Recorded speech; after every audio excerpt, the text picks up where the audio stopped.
sort of informal way. So we're going back. You first met Wally. It was the following morning of Stonehenge. Yeah, I actually spoke to him and had conversation and coffee, most important. And did he invite you to join the Wallies? Well, everyone who was there was a Wally. You know, you came to Stonehenge. You know, that first festival. You were a Wally. I mean, did anyone sort of explain to you the concept of the Wallies? Yeah, well, we all had various bits of the picture, I think, and Phil did train us very well in what to tell the press and so on for maximum effect. But yeah, there was a definite ethos, and the around Stonehenge and the sun and all inclusiveness. I mean, in a lot of ways, we should be talking about the Wallies rather than Wally, because it was a community. From the word go, and that's what he was setting up, a community that was set to expand. I mean, did you get just quick to fire off? Did you get the sense that he was the leader or was the leader? Because I get different reports on this.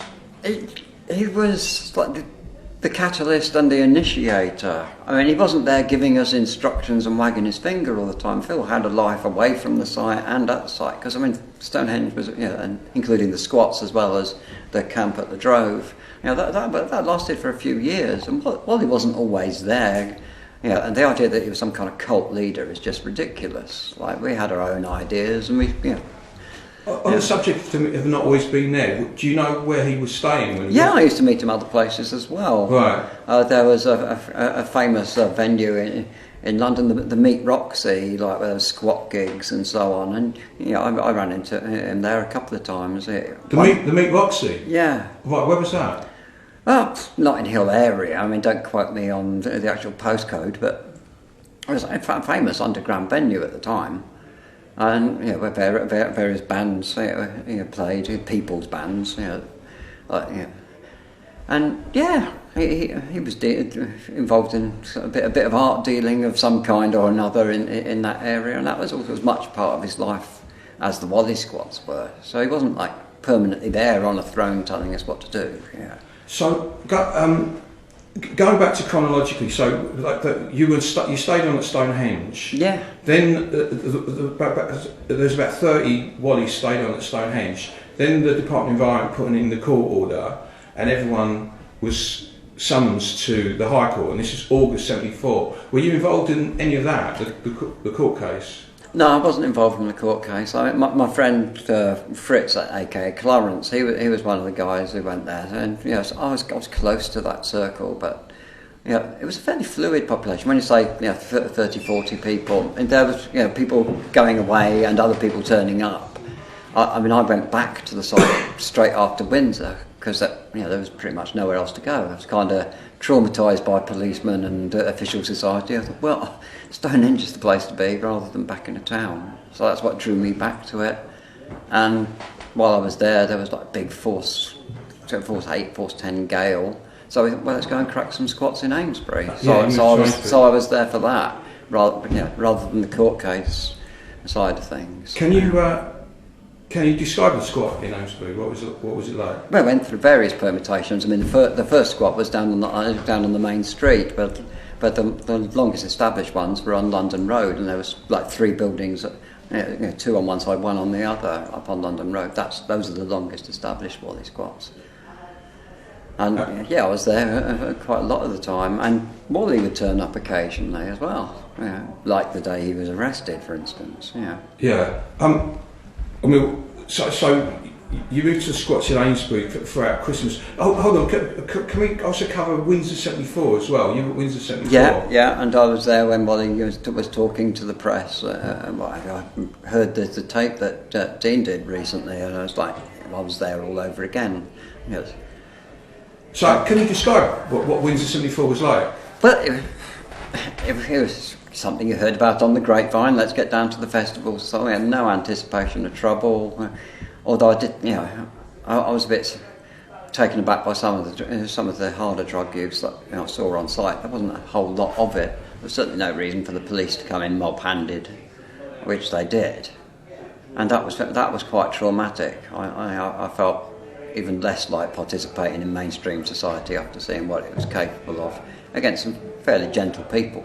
like the Hare Krishnas who were there till the end. With like police with truncheons coming in as the circle. The Hare Krishnas were there in the circle, and hippies saying, don't fight them, turn them on, and stuff. So there's no need for all that brutality. What was the mood like directly afterwards? Like your own mood, your own feeling and I certainly didn't want to go back to the straight world. Yeah. It felt like Stonehenge was the only place to go to get back. From Windsor, well, hitchhiked straight back to Stonehenge. Yeah. So after that, you moved to Amesbury. So how long were you actually staying in the squats yourself in Amesbury? On and off. Well, it was a fairly fluid population. People used to leave and come back, and there was new faces sometimes. I didn't know everybody who was there throughout the whole period because I wasn't there over the whole period.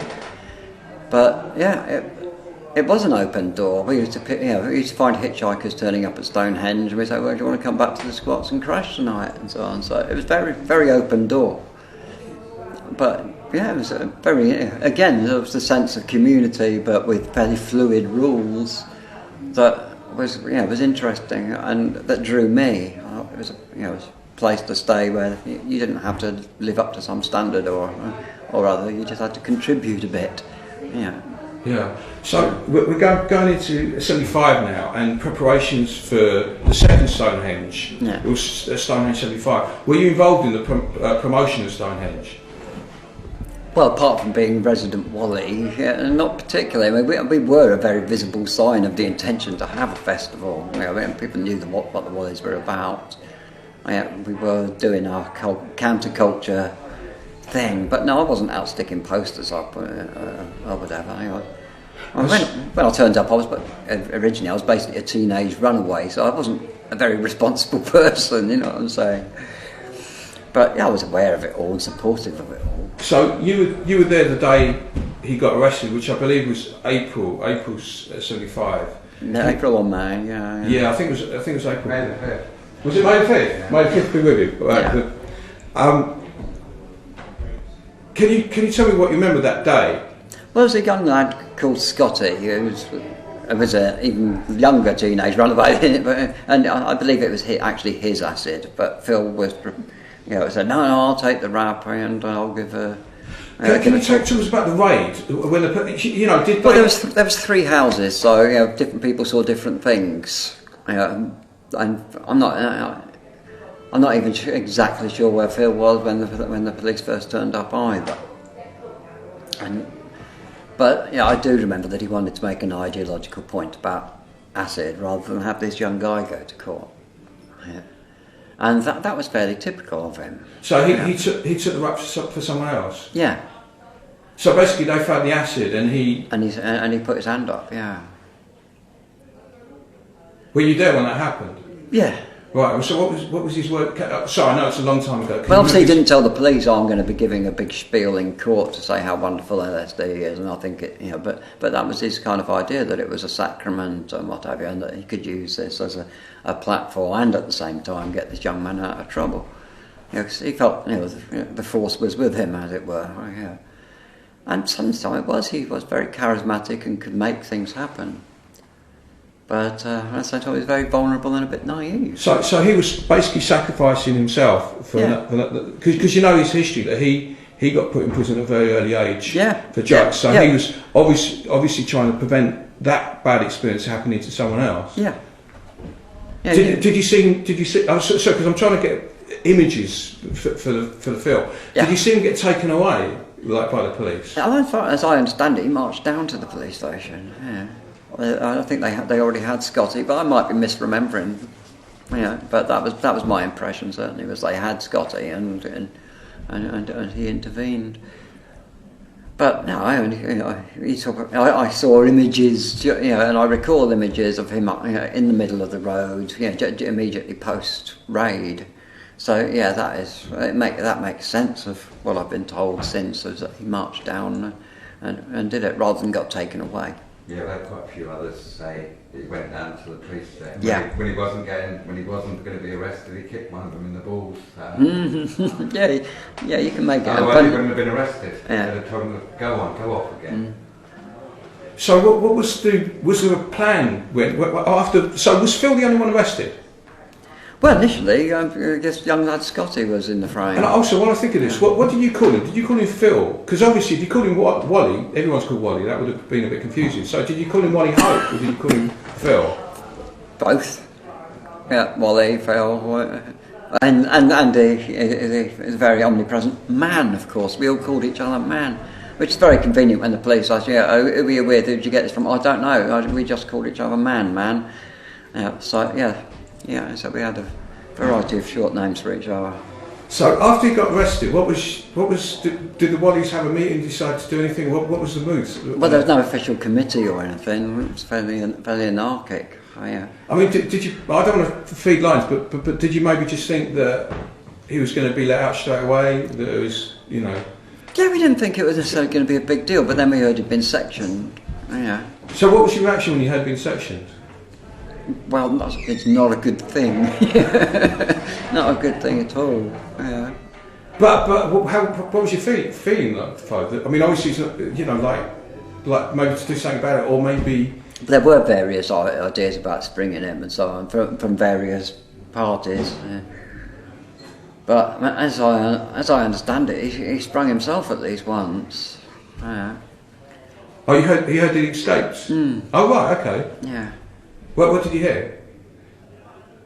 Well, there's conflicting versions of it. Where did he go? And, did he actually go to the Stones incognito, or did he sod off somewhere else? So part of the legend in a lot of ways is what did he do in those hours of freedom? Yeah. But what really brought me back to the Stones was the news that he died. Yeah. And where do you remember where you were when you heard that he died? Yeah, I was in a squat in the Midlands at the time. And how was the news spoken to you? Saw it in the newspapers originally. It was fairly big news, and it was almost as if they wanted everyone to know, because you think the Wallies were small and incidental to the times. It did make quite a big story. And I was with another Wally at the time. I said, I really think we ought to go back. And we did, and the police came round to gloat shortly thereafterwards. Your leader's choked on his own vomit and all this. So, trying to demoralise us or whatever, but I didn't achieve very much because they weren't the kind of people you listened to. But what were your own thoughts? Because of course the initial reports was that he died. They didn't know why. Mm-hmm. There was going to be an inquest. Yeah. What were your own thoughts? Well, I ought to be with my people, basically. It wasn't anything I could do about it. He was actually dead, and the facts were, at variance. I mean, like I say, the police were trying to give it as if it was a straightforward barbiturate overdose at home, which is not the case. I mean, he was actually taken to hospital still alive. So there was already a spin on it within hours of it happening. But I definitely felt I ought to be with the other Wallies. At the Wally squats. Where else was there to be? Yeah, it's one of those times. Yeah. And then there was after the prolonged inquest, the official verdict was suicide. Did you? I don't buy that at all. I mean, I saw him at Watchfield. In the meantime, between the arrest and him dying. And he gave a very different impression. He was a totally different man. He wasn't this glowing, charismatic solar guy anymore. He was quite dark, and I thought they'd broken him. Oh. And that's so always one, isn't it? There's always bloody always one. You Wally. So, can you take us back to where you saw him in Watchfield? Did you see him inside the teepee at Watchfield? No, there was hangars at Watchfield, and there was like some kind of hall before part of the building where there's a minor entrance, not the one the planes used to come in and out.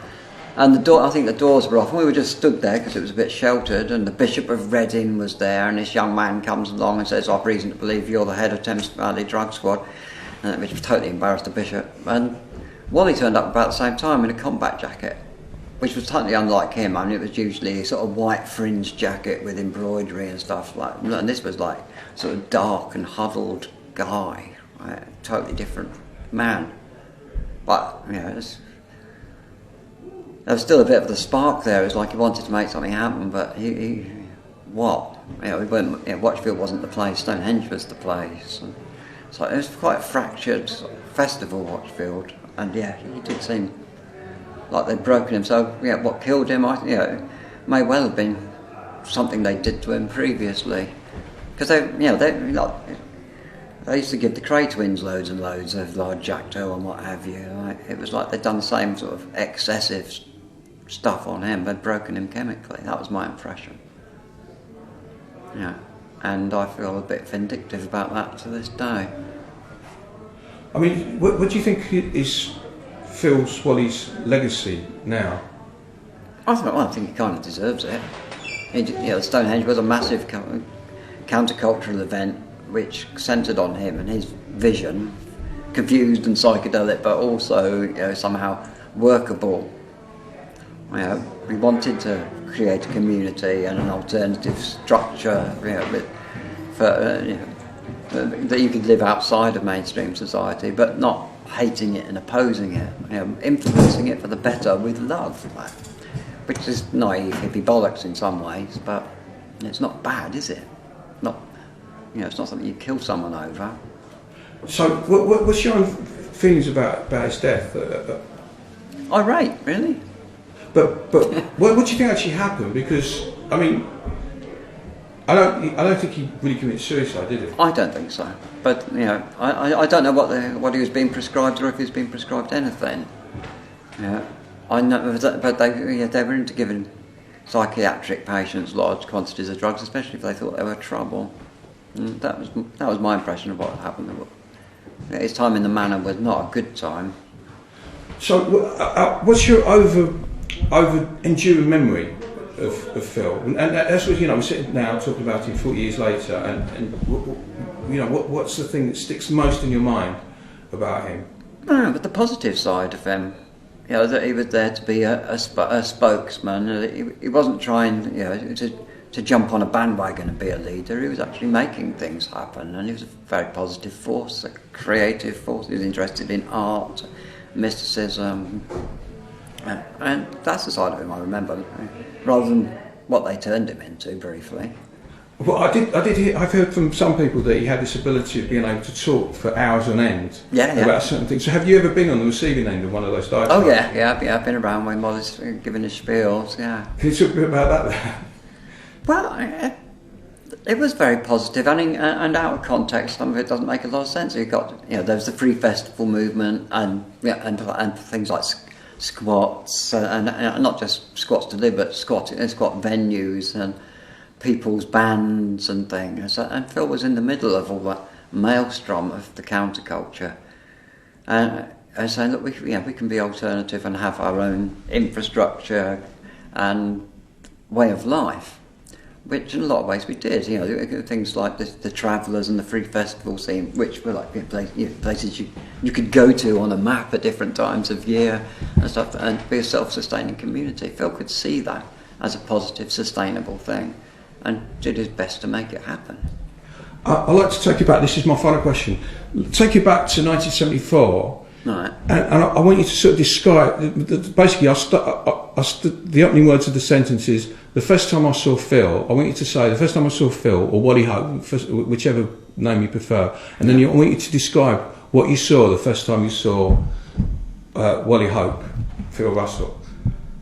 I saw a very English, very vocal, charismatic guy, blonde, dressed in a white fringed Native American kind of jacket with embroidery, talking into a microphone at Stonehenge as if it was some kind of 20th century version of a solar ritual, and he was a witch doctor or something. So it was before rap, so I can't say he was rapping, but there was that sort of DJ vibe as well as shaman. Or showman, he was all of them, and it was happy, and it was inclusive, and I was just like a teenage runaway saying, "Oh, what's this? Do I want to get into this or not?" And I did. Excellent. Thank you very much. Cheers. Thank you.